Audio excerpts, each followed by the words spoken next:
All right. We got a lot to talk about. Everyone has a coach, and we are going to start talking about the Colts' former head coach. I'm going to preface this with we are not bandwagon people. We did not jump on this. Frank Reich is all the problems that happened in Indianapolis, and he needs to be run out. I think we can all support a coaching change, right? I don't mean to speak for you, but we weren't opposed to a coaching change.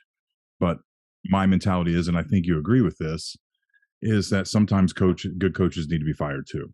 And Frank Reich had a lot of weird, shitty luck in Indianapolis. It ultimately comes down to his bet he put on Carson Wentz, which didn't pay off. But coaches bet on players all the time and it doesn't pay off. It just, in a string of all the things that happened under Frank Reich, that started with Andrew Luck walking out at a very inopportune moment, which I don't blame Andrew Luck. A lot of people are still angry at Andrew Luck. I'm not angry at Andrew Luck. He did what he has to do. We all should do. It's just football, so we should all do what we have to do. But it certainly didn't do Frank Reich any favors.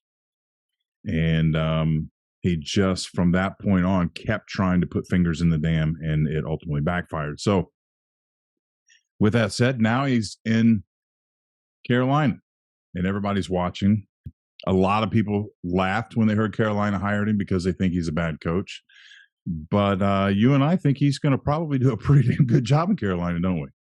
Yeah, I mean, obviously it depends on the kind of players that they put around him, but to echo what you were saying, like Frank Reich is a good coach. We've talked plenty over the years about how Frank Reich is a good coach, and like you said, I supported the coaching change, but I was just thinking a couple days ago that as much as I wanted a new coach, like looking back on it, Frank Reich should have finished the year with the Colts. He should have Agreed. been able to finish the year with the Colts and then gotten fired.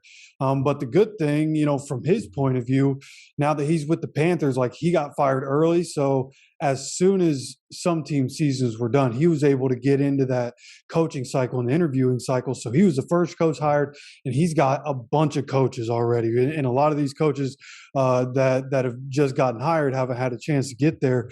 So he, from what we're seeing from Frank Reich and the staff that he's been able to put together up to this point, and again, it depends the players that they put around all these coaches, but I would think that Frank Reich going into this is a very good situation for him, and he's with an owner that doesn't mind spending money. So I think Frank Reich will have success here.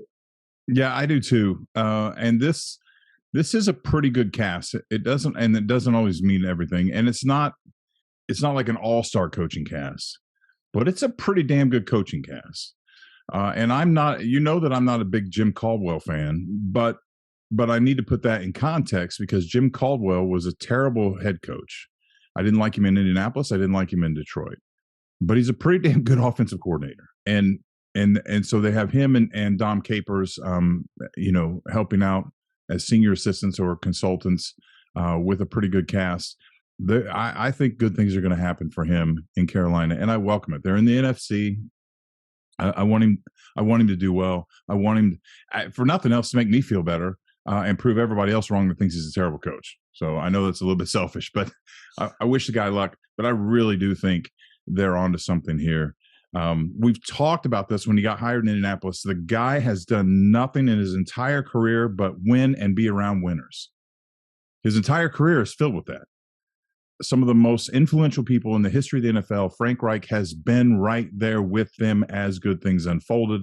And a guy like that, I don't know, the whole wishing thing, and he should have finished out the season. I'm not sure if Frank Reich doesn't stay, they can't get it turned around. Now, there's a whole thing where people say that his players quit playing for him and kind of that whole thing. I don't know if that's true or not. And I do know that sometimes we talk a lot about this. A coach can lose the locker room. A good coach can lose the locker room, right? You promise and you promise and you promise. And when players don't see those promises come, they buy in. And I think everybody bought in hard with Reich. And when they don't see it come to fruition, they start to lose faith, and you can lose the locker room. So maybe that's a possibility. Anyway, Carolina fans, you may be seeing a return to glory in the very near future. That's how I feel too. You know what I mean? Because he goes out, Frank Reich, probably going to be calling the plays. But he goes out and gets an OC he thinks he can work with. He was assistant head coach to Sean McVay, so he's no stranger to the role that he's in right now. Defensive coordinator is coming from the Broncos, and they just had the 7th-ranked defense, and he has 15 years of coaching experience. So, and you already mentioned Jim Caldwell and Don Capers. And one of the interesting coaches that he's bringing in, a guy that made a lateral move, a very interesting lateral move to be the running back coach and assistant head coach for Frank Reich, is Deuce Staley. And we saw what Deuce Staley was able to do with the running backs in Detroit. You know, both of their running backs had really good seasons. And so I think him coming over and the kind of energy that he brings in the building, I think that's going to be very infectious. And that's something that Frank Reich needs because, you know, Frank Reich, good coach, good play caller, you can say all that. He doesn't have, you know, he's a little older. He doesn't bring the energy. Deuce Staley's going to bring an energy and a nastiness into that locker room that I think they're really going to be able to thrive off of. And you think about the division that they're in. Like, they have all the opportunity in the world to take this division and own this division in Frank Reich's tenure. And I think that is something that they'll be doing because Frank Reich is probably going to be drafting a quarterback. He's going to have his pick of rookie quarterbacks of who he wants to get. And when you get a guy that you can depend on and a guy that can run your offense, you know, we've seen what Andrew Luck was able to do in the Frank Reich offense. A guy like Phillip Rivers, like multiple guys have done well in this system. So I think coming in, drafting a quarterback, Frank Reich is going to look really good, and they'll be winning this division every year for the foreseeable future, in my opinion. And I want to throw something else out here. I don't want to dismiss Sam Darnold either, because Sam Darnold has an opportunity here to work with a guy, a first-class quarterback that played with Jim Kelly under Marv Levy. We saw what he did in Philadelphia. He's a quarterback. Reich's a quarterback guy. And so if there's any potential left to resurrect Sam Darnold's career, it might happen under Reich. So we can't dismiss that as well. You know, and I'm not making promises here. I'm just saying I'm curious to see what's going to happen.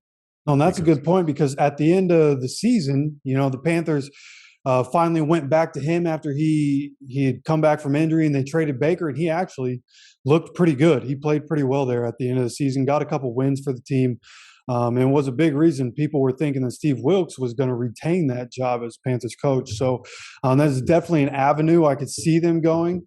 You know, I just feel like, you know, my guess would be new coach, new quarterback. But that's a great point. You can't dismiss what Sam Darnold was able to do. Yeah, for sure. So good luck to Coach Wright. Congratulations, Carolina fans. I think you're on your way.